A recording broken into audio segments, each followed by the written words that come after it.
Hello everyone. So this is part 2 of the events that took place on the Thursday leading up to the crucifixion. And what we're going to be covering is the upper room discourse.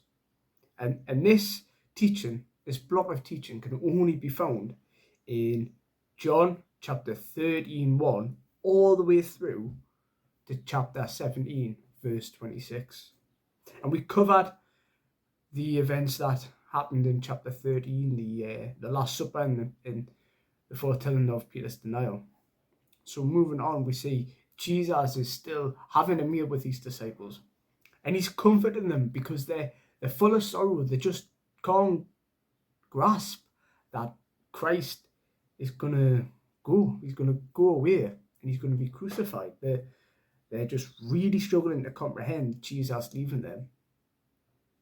So Jesus' last words to his disciples are meant to comfort them, to prepare them for when he does go. And we see here at the start of chapter 14, Jesus is saying to his disciples, don't let your hearts be troubled. I'm going to go to my Father's mansion, which has many rooms, and I'm going to prepare a place for you. I'm going to prepare a room for you. Jesus tells them, that he is the only way to the Father. Jesus says in chapter 14, verse 6, I am the way, the truth, and the life. No one comes to the Father except through me. He also says, Jesus says in chapter 14, verse 9, have I been with you so long, and you still do not know me, Philip? Whoever has seen me has seen the Father. How can you say, show us the Father? And then in verse 15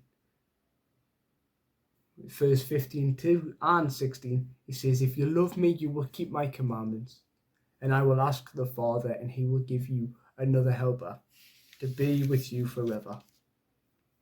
Jesus is saying his disciples in this chapter to not be troubled, for he is the way to the Father, and that if you've seen him, you've seen the Father, and that he must go to his Father to ask him to send the helper, the Holy Spirit. And we see at the end of chapter 14, Jesus says, rise, let us go from here. So they might be walking to the Garden of Gethsemane. Chapter 15 starts with Jesus saying that I am the true vine and my Father is the vine dresser. That Jesus is the vine and his disciples are the branches that bear fruit.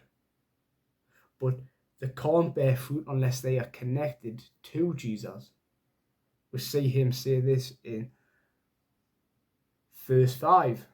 I am the vine, you are the branches. Whoever abides in me and I in him, he it is that bears much fruit. For apart from me, you can do nothing.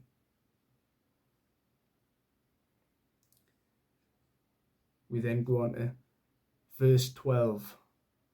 This is my commandment, that you love one another as I have loved you. We see that if we are to bear fruit, we must be connected with Christ. And we have to love one another because he has once loved us. He then gives a startling warning to the disciples that the world will hate them.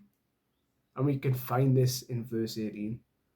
If the world hates you, know that it has hated me before it hated you.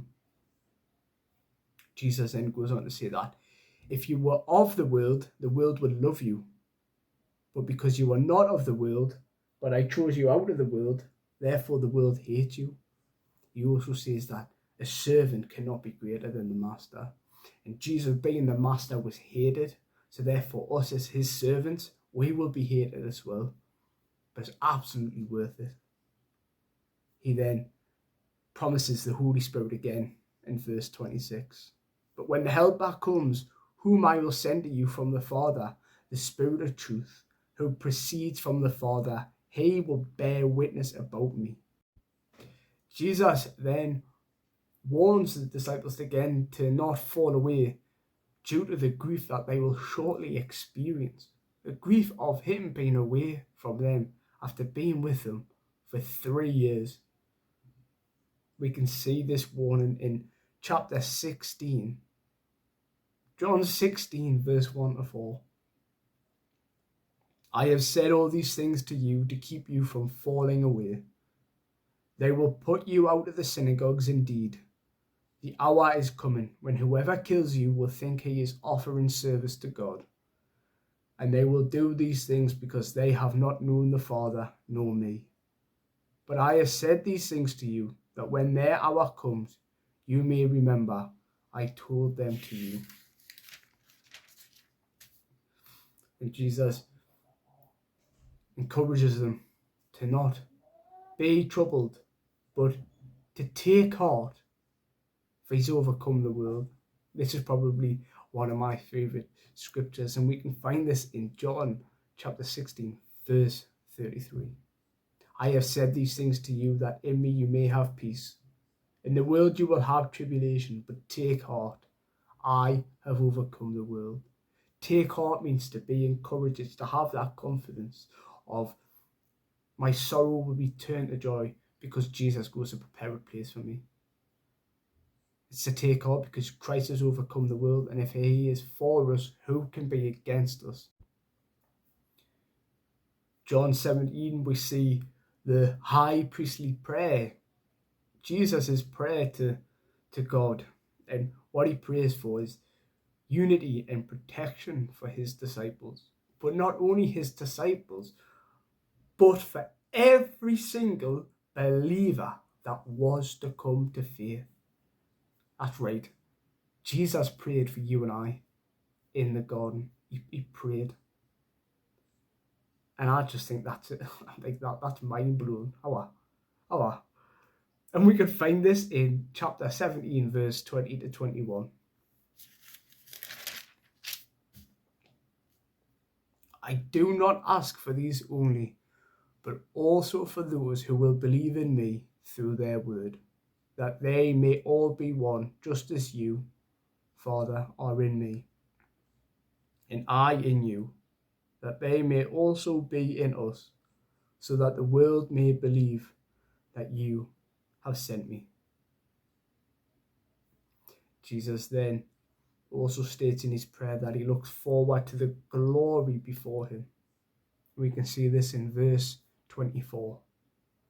Father, I desire that they also, whom you have given me, may be with me where I am, to see my glory that you have given me, because you have loved me before the foundation of the world.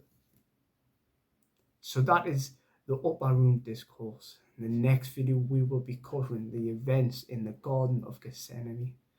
This is part 2 of part 3. And if you're enjoying it, please like, share, and subscribe. God bless.